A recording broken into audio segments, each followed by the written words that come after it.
Depuis notre studio ici à Zaran TV jusqu'à votre écran, bonjour et bienvenue. Au milieu des rapports de désaccord croissants parmi les dirigeants talibans, Hibatullah Akhundzada a rencontré Mirullah Hamad, le gouverneur de la province de Paktia, exigeant l'obéissance aux ordres des responsables.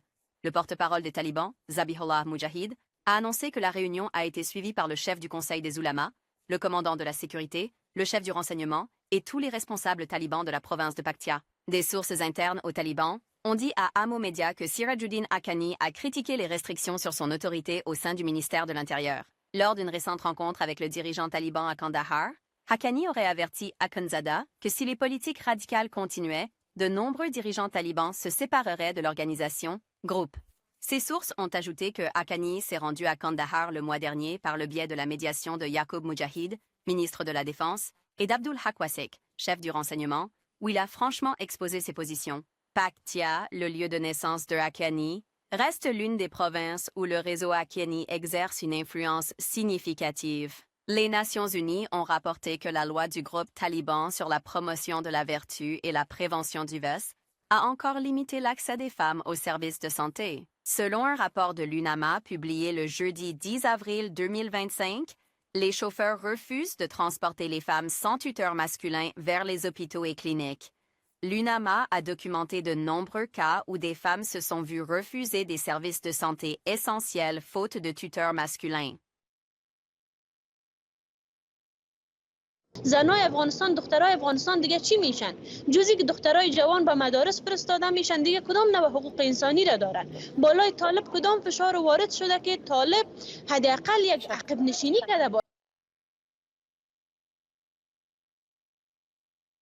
La fille de Peter et Barbie Reynolds dit que ses parents ont été interrogés 29 fois sous la garde des talibans. Suzy Romer a déclaré à la chaîne britannique 5 que son père âgé de 79 ans et sa mère âgée de 75 ans sont détenus dans la province de Bamiyan depuis janvier 2025, mais ne savent toujours pas pourquoi ils ont été emprisonnés, les talibans déclarant qu'aucune accusation n'a été portée contre eux. Romer a décrit les conditions de détention de ses parents comme absolument horribles, disant qu'ils sont gardés dans des cellules infestées de souris et de cafards et ne reçoivent qu'un repas par jour. Elle a exhorté le gouvernement britannique à prendre des mesures plus fermes pour obtenir la libération de ses parents et à dire explicitement aux talibans que le couple doit être libéré immédiatement. Le département pour la promotion de la vertu et la prévention du vice des talibans a interdit aux médias des provinces de Jowzjan, Zabul et Parwan de publier des images d'êtres vivants et de filmer des rassemblements. Ces restrictions portent le nombre total de provinces appliquant de tels ordres à 13, ce qui suscite de sérieuses inquiétudes parmi les journalistes et les organisations médiatiques. À Jowzjan, la directive a été officiellement communiquée par une lettre officielle au bureau du gouverneur, qualifiant la non-conformité de péché majeur. En Zabul, l'ordre verbal a interrompu les diffusions télévisées nationales, transformant effectivement la télévision en radio. En Parwan, les journalistes locaux ont été convoqués par le département de l'information et de la culture le jeudi avril 11 janvier 2025 et a reçu l'instruction d'arrêter de publier des images. Le Centre des journalistes d'Afghanistan a exprimé de graves préoccupations concernant ces restrictions. Avertissement, ils contredisent les principes de la liberté de la presse et pourraient entraîner une augmentation de la censure et une réduction de l'accès à l'information.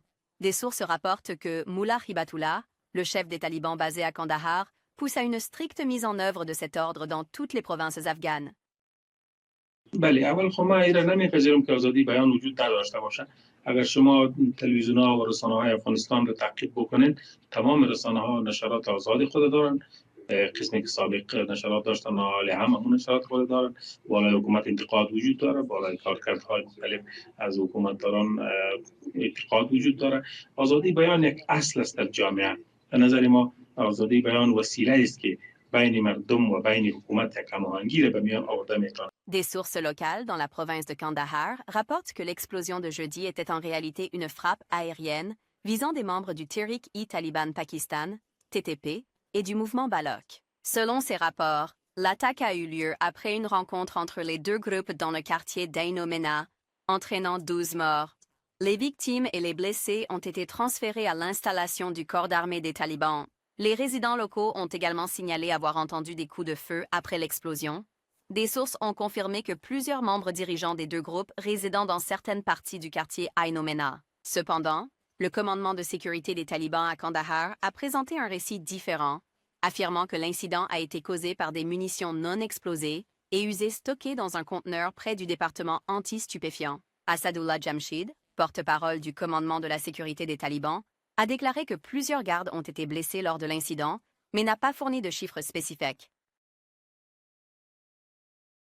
Timothy Bruce, porte-parole du département d'État américain, a déclaré que les talibans continuent d'être reconnus comme un groupe terroriste. Répondant aux questions concernant le retrait de la récompense de 10 millions de dollars offerte pour le ministre de l'Intérieur taliban Sirajuddin Haqqani, après la libération du citoyen américain George Glasman, Bruce a déclaré qu'il ne pouvait pas commenter les échanges à ce sujet.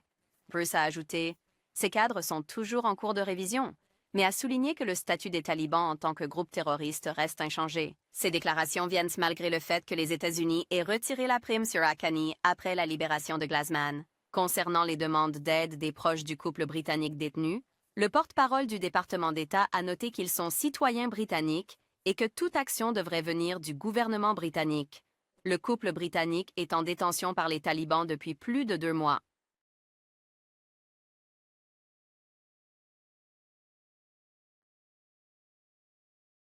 Le groupe taliban a lancé un nouveau programme pour recruter des orphelins âgés de 6 à 18 ans dans des madrasas djihadistes. L'administration générale des madrasas djihadistes et des orphelinats sous le ministère de l'Éducation des talibans a distribué des avis dans les villes demandant aux familles d'envoyer leurs enfants orphelins à Dar al-Aytam al-Jihad, centre. Selon l'annonce, toutes les dépenses seront couvertes par le groupe taliban et les enfants apprendront le Coran et les sciences islamiques. Des sources dans la province de Sarepol rapportent que des enfants de familles d'anciens militaires ou dont les pères ont émigré à l'étranger en raison de la pauvreté sont recrutés dans ces écoles. Des sources informées disent que les talibans essaient également de recruter des enfants orphelins de familles chiites dans ces centres. Cela conclut les nouvelles horaires sur Zaren TV. Merci de nous avoir regardés. À la prochaine, n'oubliez pas de nous suivre sur les réseaux sociaux. Au revoir.